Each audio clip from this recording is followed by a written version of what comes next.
Of the pneumo 13 vaccine in one bottle has 4 doses, and I'm sure it goes without saying that this will definitely drive down the cost of delivering this vaccine within this community.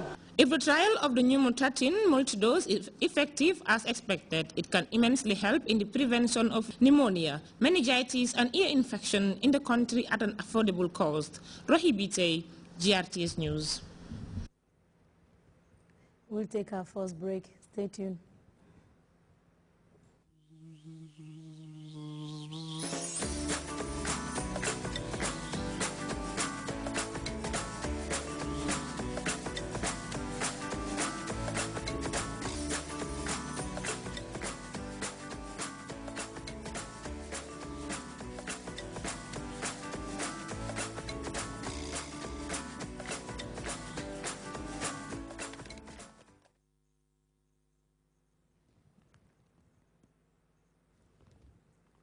Welcome back. Libya is demanding answers about the U.S. raid in Tripoli. Special forces captured Abu Anas al-Libi over the weekend. He is a suspected al-Qaeda senior member. Now Libya's government has summoned the U.S. ambassador to face questions, and new details are still emerging about the operation and another in Somalia that did not go exactly as planned. For more on those developments, we now turn to CNN's Pentagon correspondent Barbara Starr. Quickly became the most dangerous mission for SEAL Team 6 since they killed Osama bin Laden, according to one senior U.S. military official. The mission? To secretly enter a hostile town, capture and bring back alive a man known as Akrima, a top operative in Al-Shabaab, the Somali-based al-Qaeda affiliate. A man the U.S. believes is planning more attacks.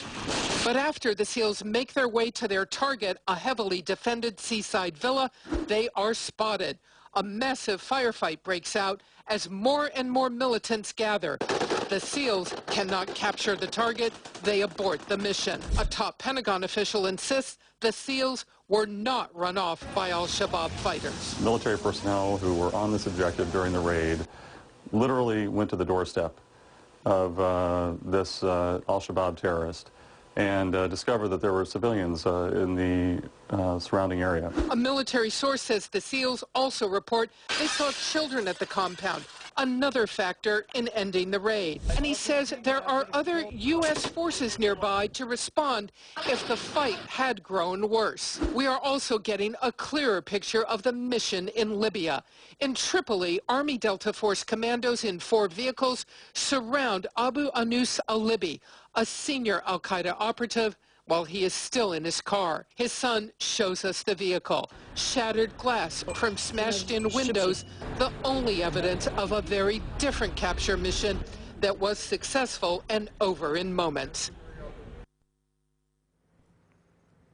As we mentioned earlier, Libya has been less than happy about the U.S. raid in Tripoli. It calls the capture of al-Libi an abduction. The U.S. Defense Department, he is being held lawfully in a secure location outside of Libya.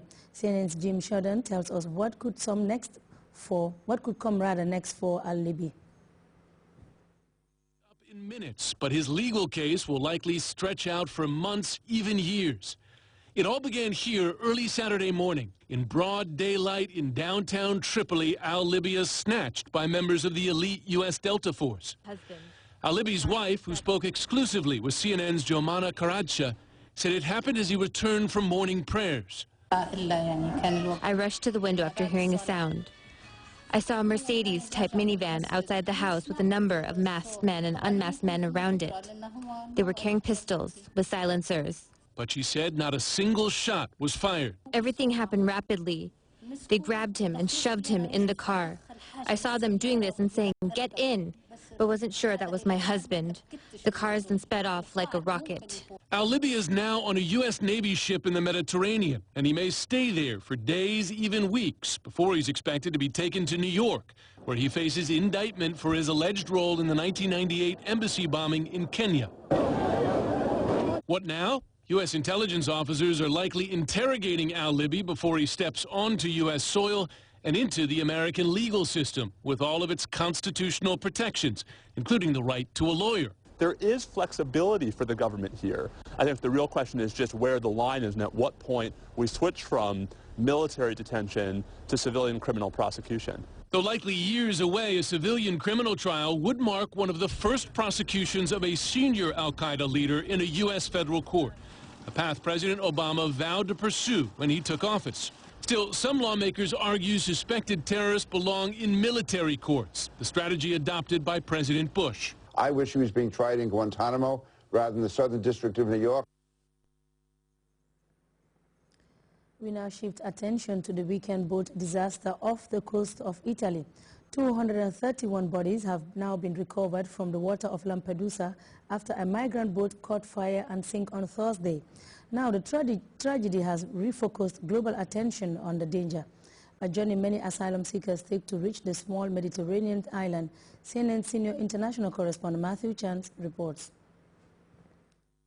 Body bags are filled with the latest victims recovered from the sea.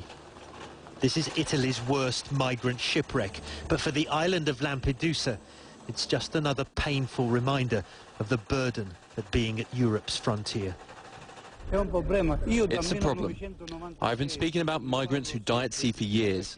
Letting them die like this is a real shame. We should send boats to save them.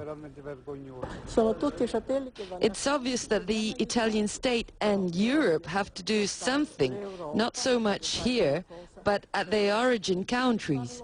They bring no richness to our island, just poverty.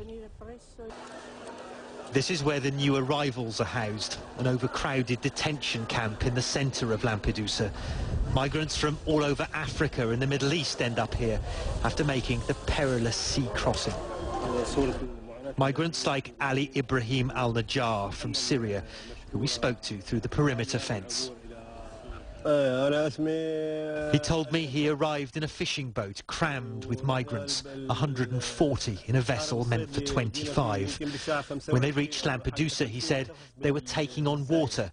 The Italian Coast Guard rescued them and brought them here. Migrant boats, often unseaworthy, are left for scrap along the shore. Well, these are the wrecks of just some of the vessels that have brought thousands of immigrants here to Lampedusa in recent years, and many of them are very recent indeed. You can see some of the refugees have left items of clothing, a pair of jeans here. This looks like a woman's headscarf. There's some scarves over here which I recognise from Afghanistan. Even items of food, this tin of sardines said to be from Morocco. And you get a sense that if you imagine hundreds of people crammed onto this ship, just how desperate those making that dangerous journey from North Africa to here must be. Desperate enough to risk their lives, despite this latest tragedy, for the dream of a new life in Europe. Matthew Chance, CNN, Lampedusa, Italy. We'll now take a second break. Stay tuned.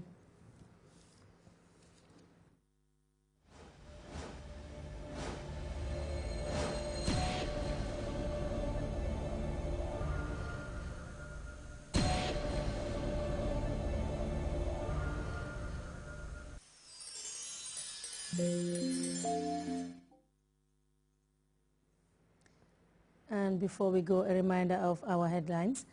Participants from the sub-region are in Banjul for a 3-day forum aimed at strengthening local capacities in the field of trans-border conflict prevention and peace building. The government of the Gambia and the Medical Research Council are set to roll out a clinical trial for the Nemo 13 multi-dose vial in an attempt to prevent the spread of pneumonia, meningitis and EF infection. Furious Libyan officials are demanding answers from the U.S. top diplomat in Tripoli as the fallout from a daring U.S. commando operation in the heart of the Libyan capital continues. And search crews in Italy have recovered more than 231 bodies from the waters of Lampedusa after a migrant boat sank off the Italian coast. That's all we have for you in this edition of the news. Thanks for watching and join us at 10 for another bulletin.